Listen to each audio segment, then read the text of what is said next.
Thanks so much for joining us for this program of songs all about roses. Our special guest today is the gal that Lawrence Welk always said had a voice as big as her home state of Texas. He was so right, and she is fabulous. Please welcome Ralna English. Hello, Mary Lou. Hello, Ralna. Isn't this So glad fun? you're here. I am too. When you look back at this show from 1971, what do you think? Well, I was so young. Guy was so young. We were so in love. It was this show just about blew my mind. I hadn't seen this, and then I got to take a look at it. And from 71, and we'd only been married like a couple of years, and so it was just mind-boggling. It was so long ago I can't remember. So. Well, people always ask about you and Guy. Some don't realize that you're not still together as a couple. Amazing, and it's been others are just 1984. heartsick that you're not. Is there something you'd like to say to them? Well, you know what? I understand that, Mary Lou. And of course, I've had this for so many years now from people, and especially from married couples that have been, maybe they were married 10 years or 15 years when we came on the show as newlyweds, and now they're married 50 years, and they come through the autograph line, and they're so in love, and you see the light in their eyes of love. It's so precious to me. And they identified with us back then because they were so in love, and Guy and I were newlyweds, as I said, when we came on the show, and we were so mad about each other, just crazy about each other. And, it's heartbreaking in a way for them to see us split up. And I understand that, but you know what? It just was not meant to be that way. Guy's married to the cutest gal in the world, Sis, now, and she calls me her wife-in-law. And they are so happy. They live in Mississippi, and, here I am living in Phoenix, and Julie's there. What's your first memory of performing for an audience? Oh, my goodness. I was 7 years old on the stage of Spur High School.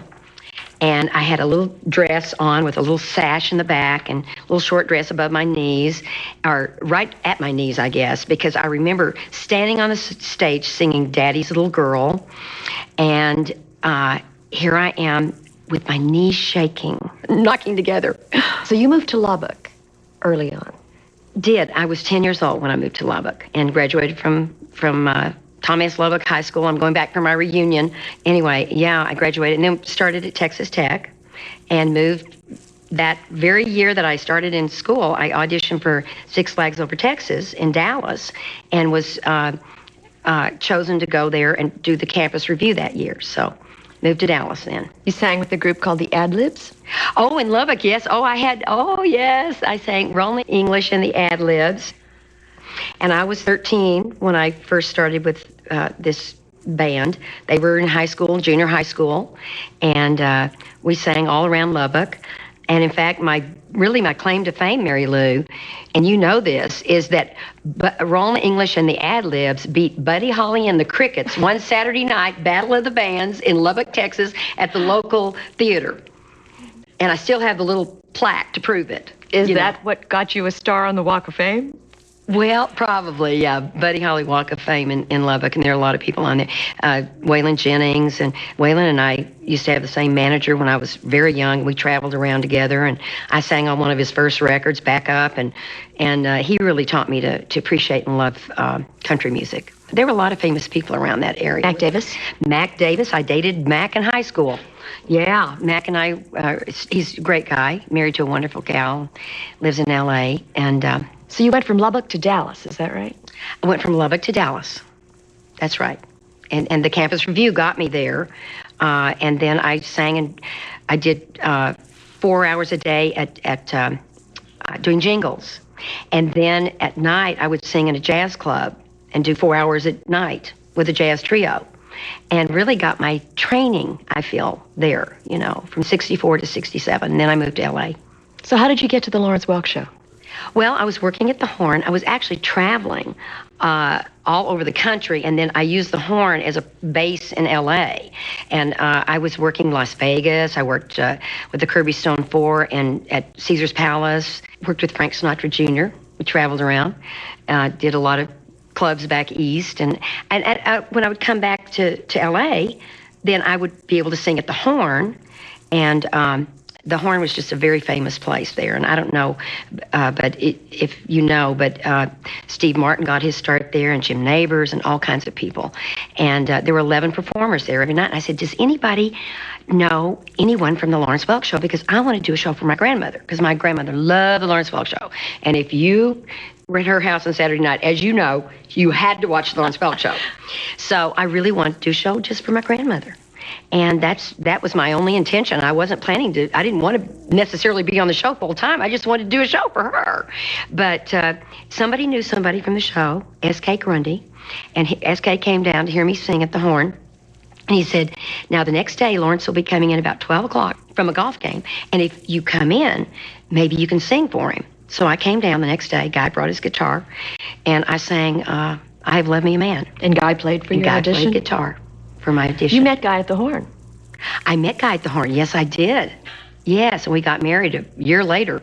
You know, it was a wild time in my life. But it was a wonderful time, and Lawrence was just darling, and he said, I heard him say, don't call us, we'll call you. But actually what he said, he meant, as he was a man of his word, as you know. And he said, we don't have a place for you right now, but if we do, I'll give you a call. And he meant it. And a couple of months later, he called me. Andrew Willis left the show, and I joined the show. What did you learn from Lawrence? Oh, I learned so much from him. He was a man of integrity to me, because he was true to himself. And I think that's one of the most important things, to thine own self be true. And he certainly was. Because, you're going to make me cry now, Mary Lou. You know, I really cared a lot for Lawrence, and so did you. So we both kind of feel the same way. But no, I just think, you know, he started out with a pure heart in all this. He wanted to do this not for fame, not for money, not for wealth. But he wanted to do this because he loved it. And he really wanted to, and he did. I mean, what he did has been so phenomenal. Just phenomenal. Yes. You know, 50 years on television, and he's been gone since 1992, and he's still here, you know. And it's such a tribute to him. And I really think it came from the fact that he wanted to do this from his heart. Yeah. You know. So what are your dreams for the future? Well, goodness, I just live one day at a time. I don't really look that far ahead, you know, but I'm looking forward to slowing down. I'm traveling so much, and I'm doing so much work lately that I'm looking forward to slowing down and playing a lot more tennis and enjoying my friends in Scottsdale. I live in Scottsdale, Arizona now. You love Arizona? I've died and gone to heaven. I tell you, God moved, he planned it this way, I know, because I've never been so happy to be, and this place has made me so happy, Arizona. And I just love my friends there. I love my life there.